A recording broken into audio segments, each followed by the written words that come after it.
से आप लोगों का मेल और मैसेजेस आ रहे हैं। कमेंट्स में बहुत सारे लोगों ने पूछा है कि किसी इमेज को रिफाइन एज या फिर बैकग्राउंड इरेजर टूल से कैसे हटा सकते हैं या पीएनजी में कन्वर्ट कर सकते हैं। और ये सबसे बड़ा क्वेश्चन आज के डेट में मेरे फिज़िकल क्लासेस में बहुत सारे स्टूडेंट्स के साथ ये प्रॉब्लम हो रहा है कि वो ठीक तरीके से इमेजेस को कट नहीं कर पाते हैं। फ्रेंड्स, इस तरह का जब टफ बैकग्राउंड आता है, यानी कि जब हेयर ऐसा हो और इस तरीके के हेयर वाले इमेजेस आ जाएं और उसको अगर कट करना हो तो काफ़ी दिक्कतें आप सभी के साथ हो रही है। तो मैं कोशिश करूंगा कि आज के इस ट्यूटोरियल में एक ऑप्शन बताऊं और फिर मैं कोशिश ये भी करूंगा कम से कम 3-4 ट्यूटोरियल इस पे अपलोड करूं ताकि आप सभी को रिफाइन एज या फिर बैकग्राउंड इरेजर टूल से कैसे पीएनजी में कन्वर्ट कर सकते हैं, अपने बैकग्राउंड को हटा सकते हैं, उसके बारे में डिटेल से पता चल जाए। फ्रेंड्स, ये जो आप इमेज देख रहे हैं, आप ये कहेंगे कि और जो यूट्यूब पे बहुत सारे ट्यूटोरियल्स हैं अपलोड जिनका बैकग्राउंड नॉर्मल इस तरह का कोई ग्रे है या फिर लाइट ग्रे है, कोई या लाइट कोई कलर है, उसी पे ज़्यादातर लोगों ने बनाए हैं। तो फ्रेंड्स, मैं कहूँगा कि हाँ, ऐसा सचमुच में है। मैंने भी देखा है कि ऐसे ही ट्यूटोरियल्स लोग अपलोड करते हैं। ज़्यादातर समझते हैं कि ज़्यादा से ज़्यादा इजी ट्यूटोरियल हो तो बेहतर रहेगा। लेकिन मैं इस अपने एपिसोड में, जो मेरे आने वाले 3-4 एपिसोड होंगे, उन सभी में मैं कोशिश ये करूँगा कि जो टफ बैकग्राउंड हो उससे कैसे इमेजेस को अलग करते हैं, उन चीज़ों को भी मैं कवर अप करूँ। नॉर्मल बेसिक स्टार्ट कर रहा हूँ तो मैं कोशिश करूँगा कि एक सिंपल इमेज से ही आप लोगों का कन्फ्यूज़न दूर करूँ। फ्रेंड्स, सबसे पहले कन्फ्यूज़न दूर करना होता है, यानी जो आप कट करते हैं उससे कन्फ्यूज़न कैसे दूर किया जाए वो इम्पॉर्टेंट होता है। अगर वो आपका ठीक हो जाता है तो फिर आपका जैसा भी इमेज हो, किसी तरह का बैकग्राउंड हो, आसानी से आप कट कर सकते हैं। तो चलिए स्टार्ट करते हैं, सीखते हैं। सबसे पहले फ्रेंड्स, समझे कि बेसिक सीख रहे हैं, बस एकदम अपने आप को बिगिनर समझे, समझना आसान हो जाएगा आपके लिए। मैं इसमें पेन टूल का यूज़ करूँगा। ध्यान रहे कि मैं पेन टूल का यूज़ क्यों कर रहा हूँ, उसके पीछे रीज़न है।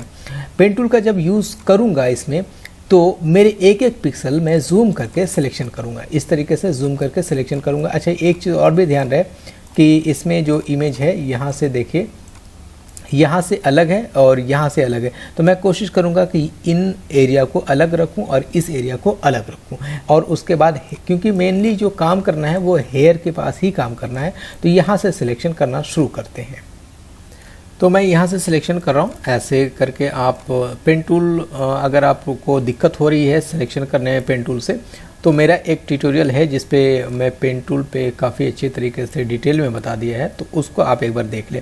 पेन टूल को जब भी ज़रूरत पड़े आप पेन टूल यूज़ करें, तो ध्यान रखें कि इसे जूम करके आप कोशिश करें यूज़ करने का। इससे फ़ायदा ये होगा कि आप जब इसे यूज़ करेंगे तो एक एक पिक्सल छूटेगा नहीं आपका, ऐसे करके। तो मैं जल्दी से इसे थोड़ा सा फास्ट फॉरवर्ड कर देता हूँ। यहाँ से आगे समझना ये ज़रूरी है कि हेयर आपको दिखाई दे रहा होगा, आप हेयर देख रहे हैं, यहाँ से हेयर दिखाई दे रहा है, ठीक है। तो आप बाहर बाहर ऐसे क्लिक करें नॉर्मली, जहाँ जहाँ हेयर आपको दिख रहा है इस तरीके से आप क्लिक करें। इसे बाद में हम लोग एडिटिंग कर लेंगे, यही तो बचाना है। हेयर कट करने का मतलब ये है कि एक एक हेयर दिखाई देना चाहिए, जो आपके बाहर दिख रहे हैं हेयर, उसे आप बचा सकते हैं, तभी वो कट कहलाएगा कि हाँ, आपने सही तरीके से कट किया है।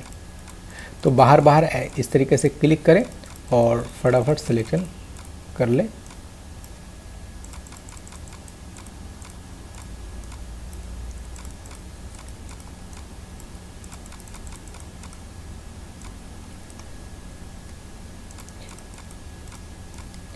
फ्रेंड्स, ट्यूटोरियल को पूरा देखें तभी आपको समझ में आएगा। ऐसा ना हो कि बस थोड़ा सा देखा और उसके बाद आपने सोचा कि ठीक है चलो बाद में देख लेंगे। नहीं, छोटी चीज़ हो या बड़ी चीज़ हो, जब आप किसी चीज़ को शुरू करते हैं तो कामयाबी तभी मिलती है जब आप उसे पूरा करें। छोटी छोटी चीज़ें अगर आप करना शुरू कर देते हैं तो आप बहुत अच्छे तरीके से सीख सकते हैं ग्राफिक डिज़ाइनिंग। अब देखिए, यहाँ तक पहुँच गए। जो मेरा मेन वर्क था वो हमारा हो गया। अब यहाँ से मूव करेंगे, इस वाले हैंडल को पकड़ करके इधर लेकर आएंगे और इस तरफ हम लोग आगे बढ़ेंगे। यहाँ से सिलेक्शन कर लेते हैं अच्छे से। मेन ये वाला जो सिलेक्शन करना था हमें, वो हमने कर लिया। अब उसके बाद इधर सिलेक्शन करते हैं ऐसे। थोड़ा सा फास्ट फॉरवर्ड कर देता हूँ मैं। यहाँ से अब बाहर बाहर आप क्लिक करें, बाहर इस तरीके से आप क्लिक कर लें, इससे कोई दिक्कत नहीं है। आप क्योंकि जहाँ तक हमारी तस्वीर है वो हमने सिलेक्शन कर लिया है। बाहर बाहर आप ऐसे क्लिक करें और ऊपर क्लिक करें इस तरीके से, और ले जाकर आप इसे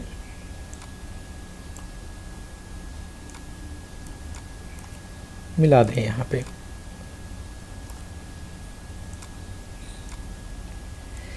क्योंकि जो वर्क करना है वो मेनली हमें वर्क करना है इसके हेयर पे।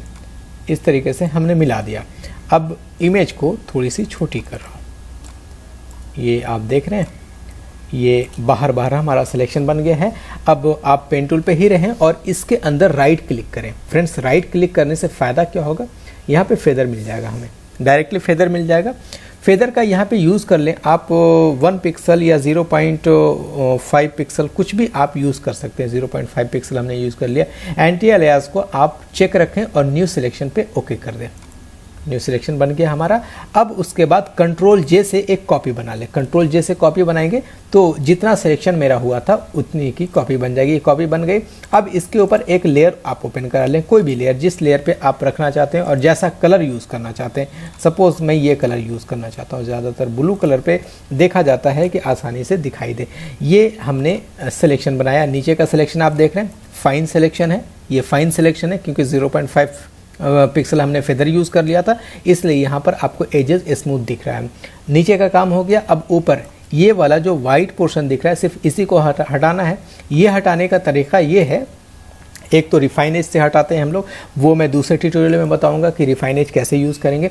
यहाँ पर मैं बैकग्राउंड इरेजर टूल बताऊंगा कैसे इसे यूज़ करके हटा सकते हैं। ठीक है, इसको हटाने के लिए आप एक बार और सिलेक्शन करें, सिलेक्शन एक बार और करें, और इस बार का सिलेक्शन थोड़ा ऐसा होगा। यहाँ क्लिक करें और इस बार थोड़ा सा रफ सिलेक्शन करेंगे। ये भी ध्यान रखें, जहाँ जहाँ पे आपको ये वाइट दिख रहा है ना, उसको आप सिलेक्शन के अंदर रखेंगे। ठीक है, और जहाँ पर आपको हेयर दिख रहा है कि कंटिन्यूटी है हेयर में, वहाँ पे गाढ़ा कलर दिख रहा है, वहाँ पे आप कोशिश करें। देखिए ये यहाँ पे गाढ़ा कलर दिख रहा है, तो इसको मैं सिलेक्शन के बाहर रखूँगा। ठीक है, ऐसे सिलेक्शन बनाएंगे। और ये जो बीच बीच में वाइट कलर दिख रहा है हेयर के नीचे, उसे हटाना है हमें। तो एक रफ सिलेक्शन आप बनाएंगे, और ये जो सिलेक्शन मैं बना रहा हूँ, इस सिलेक्शन को भी आप थोड़ा सा जूम करके बनाएंगे तो आपके लिए बेहतर रहेगा। मैं तो नॉर्मली जल्दी जल्दी बता रहा हूँ क्योंकि आप लोगों का टाइम ख़राब ना हो। आप लोगों को सिर्फ प्रोसेस अगर पता चल जाए तो फिर आप मास्टर हैं, आप कुछ भी कर सकते हैं।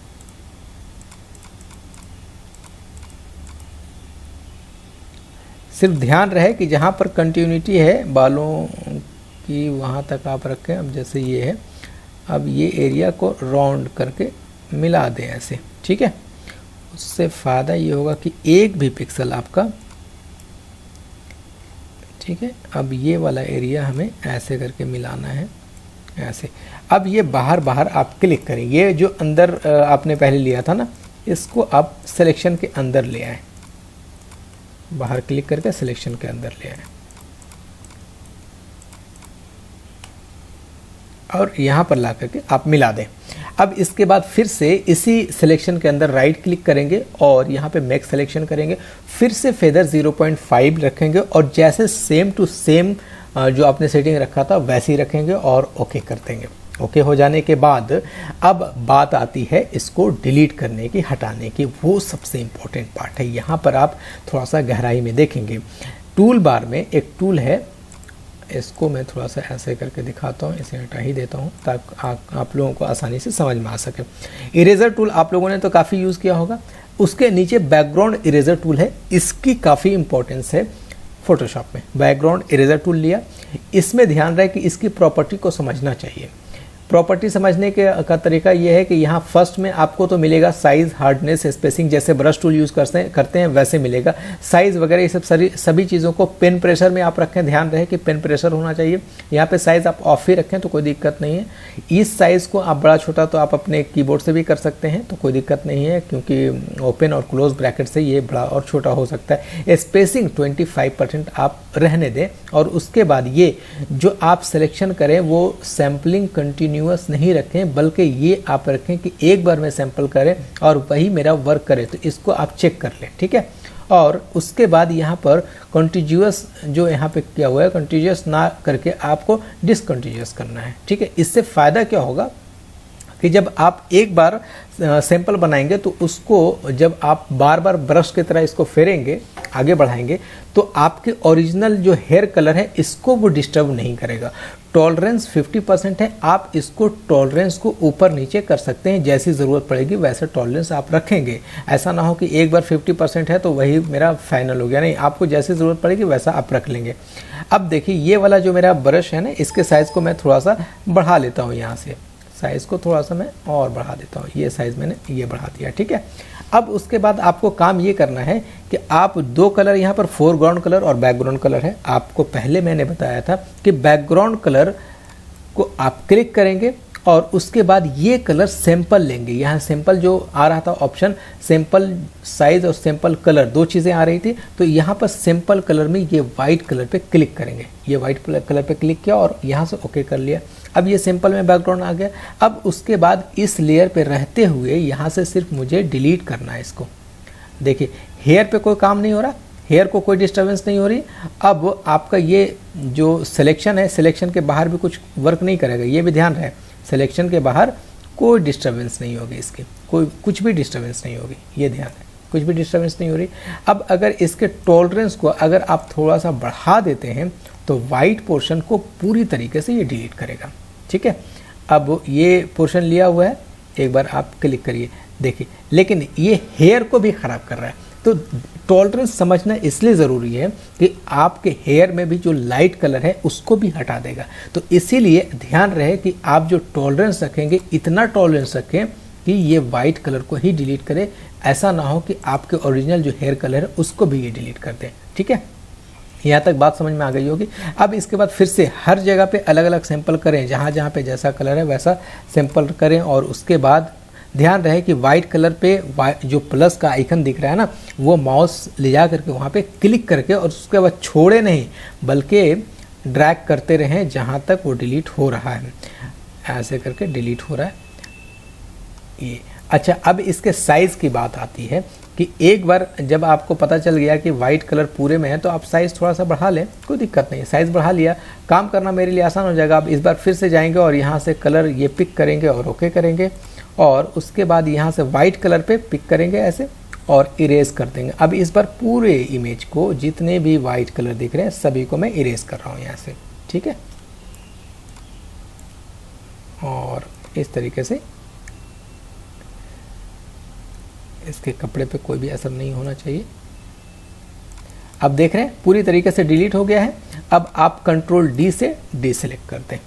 ये देखिए, थोड़ा सा मैं छोटा करके दिखाता हूँ। इस इमेज को देखिए, आपको ऐसा लग रहा है कि सचमुच में एक बैकग्राउंड, इसी बैकग्राउंड पे इसे यूज़ किया गया है, लेकिन अभी ये काम पूरा नहीं हुआ है। अब इसके बारे में थोड़ा सा समझना ये है कि अब आप इस पर डबल क्लिक करें, इस पर डबल क्लिक करें, या फिर ये ना भी करें, इसको मैं बाद में बताऊंगा जब मैं रिफाइन एज बताऊंगा। यहाँ पर आपको करना ये है कि आप आ जाएं यहाँ से एडजस्टमेंट लेयर पे, ठीक है। और एडजस्टमेंट लेयर पे आने के बाद यहाँ पर एक ऑप्शन होगा लेवल का, लेवल पे जाएं और यहाँ पर जो कलर दिख रहा है इस कलर को आप थोड़ा सा सेटिंग कर लें। यहाँ पे 255 कलर्स होते हैं, मैंने पहले भी बताया कई ट्यूटोरियल्स में। तो उसमें आप अगर राइट साइड से इधर लेकर जाते हैं तो आप अपने इमेज को देखेंगे, जब राइट साइड से लेफ़्ट साइड में लेकर जाते हैं तो इमेज पे लाइट बहुत ज़्यादा आ जाती है, और जब राइट साइड से लेफ़्ट की तरफ हम लोग बढ़ते हैं इस तरीके से तो ये कलर ज़्यादा डार्क हो जाता है। तो अगर आपने इमेज कट किया है और उसके बाद लग रहा है कि थोड़ा से फ्रिंजेस दिख रहे हैं, यानी कि थोड़ा सा इसमें स्ट्रैडो टाइप का दिख रहा है कुछ भी, तो आप उसको हटाने का तरीका ये है कि आप थोड़ा सा बीच वाले पोर्शन को आगे की तरफ लेके जाएं, थोड़ा सा, ज़्यादा नहीं, थोड़ा सा मैं आगे की तरफ लेके जाएगा और इसके बाद इसको बंद कर दिए। ठीक है, अब आप देखेंगे कि पहले इमेज ऐसी थी, अब ये इमेज ऐसी है। तो फ्रेंड्स आसानी से आप ऐसे करके हटा सकते हैं। अब रही बात इसको और भी कुछ एडिटिंग करने की, जूम करें, इसको जूम करें और जहाँ पर लग रहा है कि कुछ एरिया ऐसा है, जैसे ये वाला पोर्शन लग रहा है, कि आप एक बार फिर से इस पर सिलेक्शन करें और इसको हटा लें। अगर आपको लग रहा है कि ये वाला एरिया हटना चाहिए था तो आप यहाँ से, जैसे नॉर्मली मैं यहाँ से लासो टूल लिया, ठीक है, और उसके बाद ये पोर्शन ऐसा लग रहा है कि इसको हटना चाहिए था। ठीक है, इसको भी फेदर डाल देते हैं, फेदर डाल देते हैं वही 0.25 0.25 तो फेदर डाल देते हैं और ओके कर देते हैं। ठीक है, अब उसके बाद यहाँ से फिर से ये जो बैकग्राउंड इरेजर टूल है इसी को लेंगे और यहाँ से थोड़ा सा जूम कर लें पहले आप ऐसे। ठीक है, जूम कर लें। अब उसके बाद आपको लग रहा है ना कि ये जो शेडो साथ में दिख रहा है, फ्रिंजेस इसे कहते हैं, तो बैकग्राउंड इरेजर टूल पे जाएंगे, इस पर क्लिक करेंगे और इस कलर को सैंपल बनाएंगे। इस कलर को सैंपल बना लिए, अब ओके करेंगे और उसके बाद साइज़ को थोड़ा, टॉलरेंस को कम करेंगे। टॉलरेंस यहाँ पे ध्यान रहे कि टॉलरेंस कम करेंगे नहीं तो आपके हेयर को ही डिलीट कर देगा। अब वहाँ पे आप वाइट जो प्लस दिख रहा है इस पर क्लिक करें और ऐसे करके हटा दीजिए। अब देखिए पूरी तरीके से ये डिलीट हो गया। तो जो भी फ्रिंजेस दिख रहे हैं उसको आप आसानी से हटा सकते हैं ऐसे। ठीक है, अगर आप टॉलरेंस को और कम रखेंगे तो और भी अच्छे तरीके से ये होगा। अब इसे छोटा करके देखिए, कंट्रोल डी से डी सिलेक्ट कर लेंगे और इसे छोटा करके देखेंगे तो ये जो थोड़े थोड़े दिख रहे थे ना, इसे भी आसानी से आप हटा सकते हैं। अगर टॉलरेंस को और कम रखा जाता तो ये जो अच्छे तरीके से नहीं कटा है ये और भी अच्छे तरीके से कट जाता।